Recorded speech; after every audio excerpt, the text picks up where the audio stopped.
So we're going to just start with childhood and go down a timeline of kind of your all the way up until now.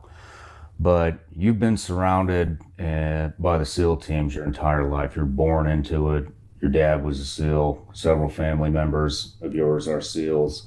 And then you wound up joining at a very young age. But let's just start right at the very beginning with some of the childhood stuff. What was it like, growing up with your dad being an operational SEAL, going on deployments all the time, and that's a very high standard to live up to as a kid. So let's start there. So yeah, when my dad graduated BUDS, my mom was 6 months pregnant. So he checked in Team 1, she gave birth to me, and I essentially grew up in a platoon hut. He was the only guy who had a kid at the time. So basically got raised by wolves, which was cool. We transitioned, we moved over to the East Coast in like 89, like I was young, 4. I don't remember anything. Started up school, typical stuff, but he was gone the entire time. From the time we went to the East Coast, I forget what the rotations were back then. I mean, they were 6-8 month deployments, and he did 8 of them back to back. So, I mean, he was gone. Yeah. Gone 200, 300 days out of the year. I mean, you remember the workup schedule. Gone a lot. Grew up on a small farm, 5 acres, but God, man, we had everything. Chickens, ducks, geese, guinea hens, pheasants, quail, raised Chesapeake Bay retrievers, cows, horses, everything. And I had to take care of it all. Slopping hogs at 5 a.m. Hot water heater blows out, pipes freeze, like the whole thing. And it's like, I remember doing that my entire life. Just dealing with the farm life. And then he'd come back home, we go hunting, and it was like, now looking back on it's kind of surreal. It was awesome. It was great. Like, your dad's Superman. Yeah. Like, how fucking cool is that? But back in the 90s, like, you remember, nobody knew what a Navy SEAL was. No one.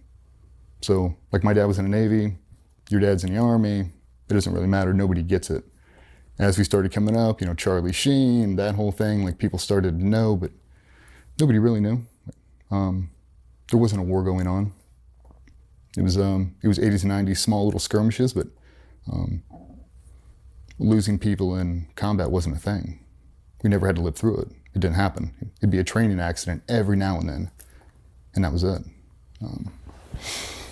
So yeah, kind of went through that whole thing, found my outlets, because I spent a lot of time alone.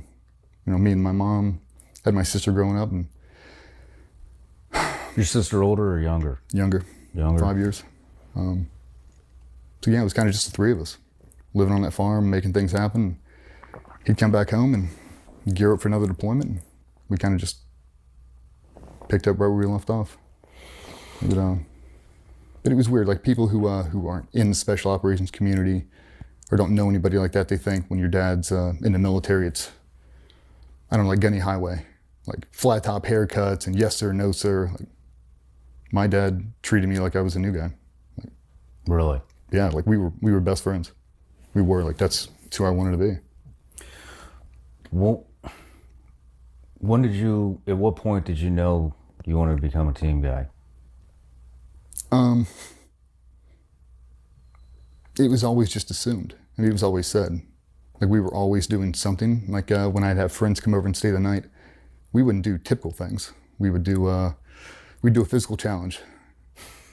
So we would run out, we'd pick up 10 logs, we'd throw it over here, we'd run back 10 push-ups, do 5 pull-ups, run over here. We'd do like an O course, like a circuit.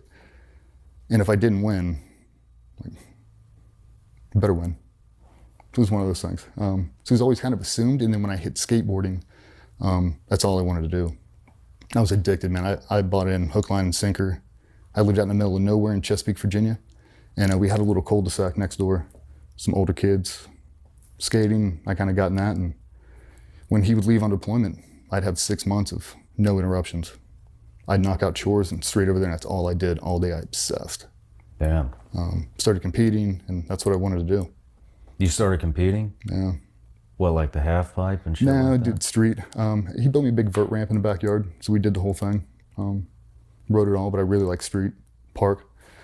And that was kind of the punishment. I'd get hurt.